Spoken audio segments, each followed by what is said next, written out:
আপনাদের গাড়ি এখানে দাঁড়ানো কতক্ষণ? এই যে আন্টি, গাড়ি দাঁড়ানো কতক্ষণ?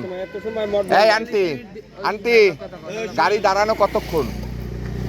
এখানে গাড়ি দাঁড়াইছে কতক্ষণ? 45 মিনিট। সুপারভাইজার ড্রাইভার কাউকে পাচ্ছেন না?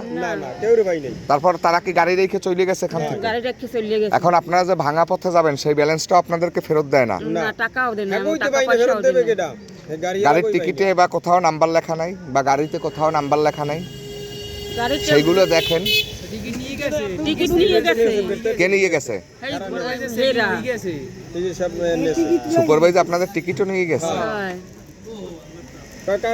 তো সুপ্রিয় দর্শক, জালকাঠি সিন্ডিকেটের গাড়ি সম্ভবত নূরমদিনা, খুলনা, বরিশাল, কুয়াকাটা, এই যে গাড়িগুলোয় বর্তমানে আন্দোলনের সময় শিক্ষার্থীদের শহীদ ওসমান হাদির কে হত্যা করার কারণে যে অবরোধ করেছে শিক্ষার্থী সহ নানান মানুষ, এজন্যই কিন্তু মূলত এই গাড়িগুলো অবরোধ করা রাখা হয়েছে। আর এই অবরোধ করার পরে গাড়ির যে সুপারভাইজার বা ড্রাইভার তারা কিন্তু গাড়িগুলো রেখে চলে গেছে। আর এখান থেকে যাত্রীরা কিন্তু সেই ভাড়াটা গাড়িতে রেখেই তাদেরকে কিন্তু এভাবে রিক্সা যোগে উঠতে হচ্ছে এবং দ্বিগুণ ভাড়া দিয়ে যেতে হচ্ছে। যদি এই রিক্সার ভাইয়ের কথা বলি, আবাসনে যাবে জালকাঠি, অর্থাৎ জালকাঠির ঠিক গাবখান ব্রিজের নিচে যে আবাসন, সেই আবাসনটায় যাবে। এখান থেকে কিন্তু 150 টাকায় যাচ্ছে।